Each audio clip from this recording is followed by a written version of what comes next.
On the political front this year was the start of the Yongsan era, led by President Yoon Suk-yeol as he took the helm of the country on May 10th and relocated the top office from Cheong Wa Dae to Yongsan. So what other fresh initiatives were taken by the Yoon administration? What was the significance of the first summit between President Yoon Suk-yeol and his US counterpart Joe Biden? And what are his key domestic policies thus far?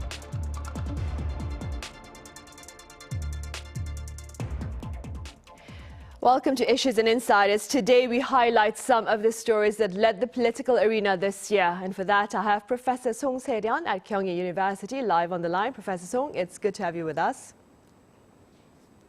Professor Song, can you hear me? Professor Song, I'm afraid I think your audio is down. I think it's fixed now. Oh, right. Thank you. All right. It's good to see you, Professor Song. I also have Professor Choi Hyunsun at Myongji University joining the session virtually as well. Professor Choi, it's a pleasure to have you with us. Hi, nice to meet you. Right. Professor Song, we'll start with you. Some describe President Yoon Suk-yeol's rise to power this year as a dramatic turn of events. Do you agree? Well, yes. Dramatic is an understatement, actually. He was appointed by former President Moon Jae-in in large part because he was a key figure prosecuting the former President Park Geun-hye and former President Lee Myung-bak. So he was a very unlikely figure to become a presidential candidate for the Conservative Party. But then he also went after President Moon's point man for the prosecutorial reform, Cho Guk, and had a very, very public conflict with the Choo Mi-ae, then Justice Minister. And that won the hearts of conservative voters. Next thing you know, he became a presidential candidate and then the candidate for the PPP, now at the top job. I think the fact that PPP was in disarray and did not have any clear presidential candidate helped his cause. But yes, his rise was dramatic and then some. Right, and staying with that, Professor Choi, once in office, President Yoon took equally unprecedented actions, including the relocation of the presidential office, claiming that Cheong Wa Dae was a symbol of an imperial presidency. What were your thoughts at the time, Professor Choi, and what appears to be the current public response to this move? One of this main purpose is a better communication with the public and the more openness and transparency to the public. So the public includes like people and reporters. So as we remember that there were 61 times doorstepping, which is, I think, that it's a very important change for our future. But unfortunately, it has ended, and also there is no alternative yet. Also, there is another issue about the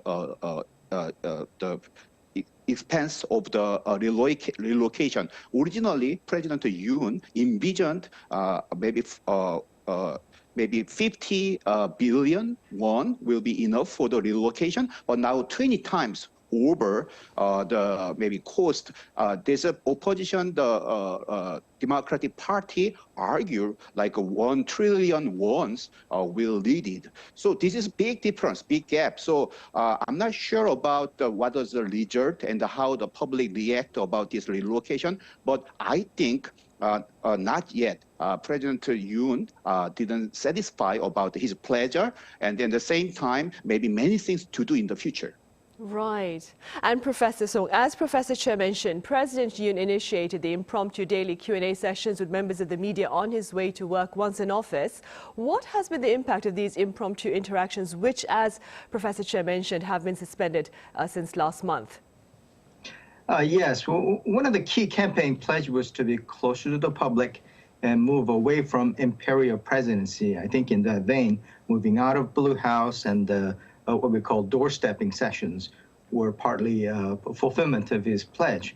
But as he's a neophyte president, new to the office, there was predictably cases of bungling and misspoken statements and whatnot. And those were more highlighted rather than his attempt to communicate with the media closely. So for that reason, I think that stopping the doorstepping shows that he's not really ready and comfortable dealing with the informal dialogue in general and adverse media in particular. But I think more important matter is that his pledge was to move away from the imperial presidency. I think rather than just looking at those impromptu interviews, whether he implements the policies to make the imperial presidency the thing of the past, that would be more of an important matter going forward. Right. And Professor Choi, President Yoon on the diplomatic front, he played host to his U.S. counterpart Joe Biden just 11 days after entering office. What would you say was the significance of this particular summit? Yeah, it was very significant. And during the U.S.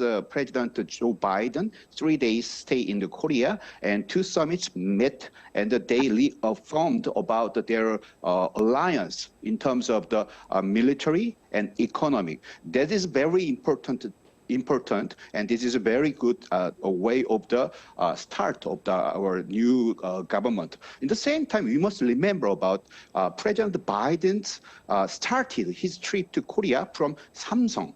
Why Biden picked the Samsung chip manufacturing complex in Pyeongtaek in the Gyeonggi province, which is 70 kilometers of the south of Seoul. So that means a lot about maybe in the future, the relations between US and Korea in terms of the economy, maybe semiconductor chips is very important.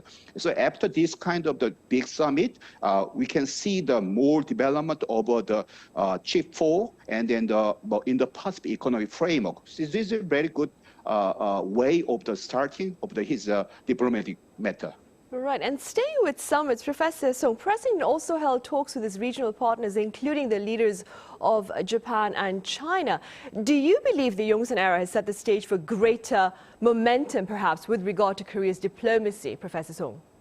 Well, it's hard to say, but yes, it is a new era. But this diplomatic situation has always been kind of an externality for us, not something that Korea was in the driver's seat. We always had a love-hate relationship with the regional bigwigs, mainly because of historical and geographical baggages, and for the economic and security reasons.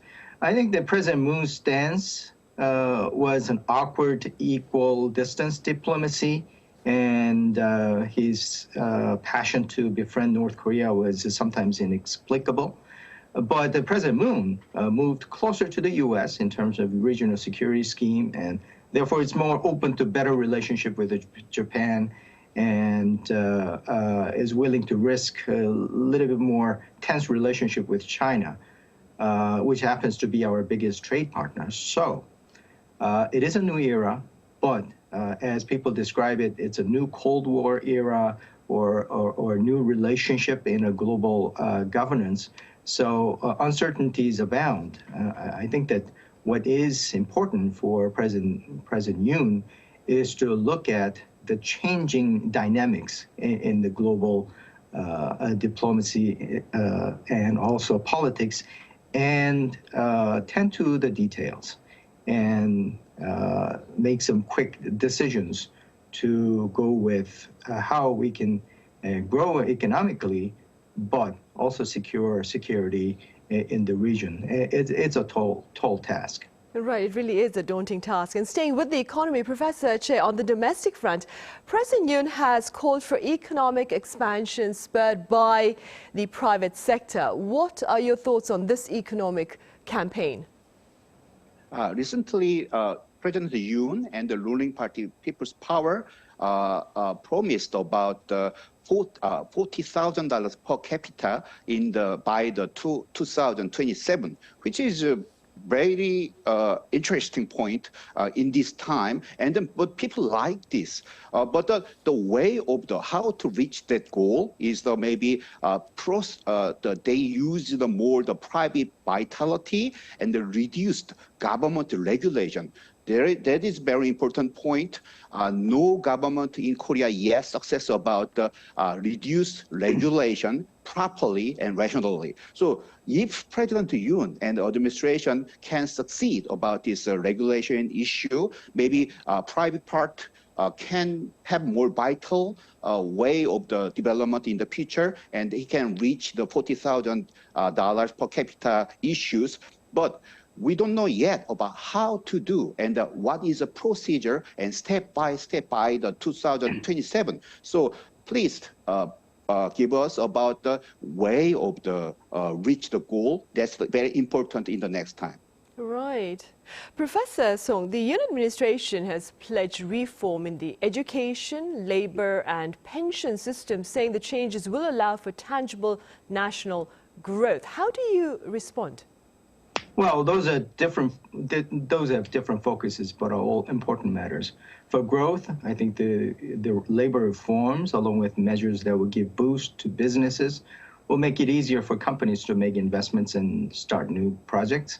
Pension reform has been long overdue, as the aging society with a longer lifespan made the pension reform very needed. And educational reform is being discussed more in terms of making regional universities more competitive. But this will make the balanced growth initiative that President Moon pledged more of a reality. But these are kind of policies that conservative government in need of economic boost can take. So in a way, these are the reasons why the Korean voters chose him. But I think I agree with Professor Choi that the devil is in the details. We saw countless policies fail despite plausible purposes because they did not take into account how to make it happen methodically. Legislation has to be in high quality along with the relevant departments to implement it has to be very competent. I think that Korea is at a stage where ideology or intention is not really a decisive factor.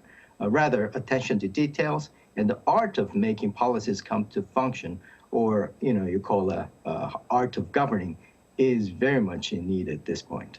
Right. Professor Choi, moving forward, President Yoon Suk-yeol's approval rating rose above 40% for the first time in over 5 months last week. How does this particular finding look to affect perhaps his administration's future national endeavors, do you think? Maybe nowadays President Yoon smiles because it is big relief for him since in the old time, like 22 weeks, like his approval rate is 20% and 30%, something like that. Actually, beginning of this government in the May 10th, there was like a 40% approval rate. But now it has reached 45% of the approval rate, which is a very big turnout. And I think that there are many reasons why this approval rate is rise up. But one of the big issues is a tough stance against the laborers, especially the truckers. Actually, the on strike, his stance is so strong. People like that because this is a hard time, economic hard time. He showed about the strong leadership, but this is a very unstable yet because it's not stable and sustainable way of his approval rate is going up or rising up. But he needed to now time to maybe think about embrace opposition because many people maybe think about the low approval rate because of his deaf. Maybe he's blind about what other people show and what other people say. So it is time to embrace opposition. Then maybe his approval rate will getting this position and getting higher. But now it is time. Maybe he is a very good turning point, and then I hope the President Yoon use the opportunity for the future. All right, to perhaps chart a more productive path into the future then. All right, Professor Choi, thank you so much for your time and your thoughts. And Professor Song, as always, thank you very much for your insights today. My pleasure. Thanks for having me. Right, well, that ends Monday's edition of Issues and Insiders. Thank you for watching. See you back here tomorrow, same time.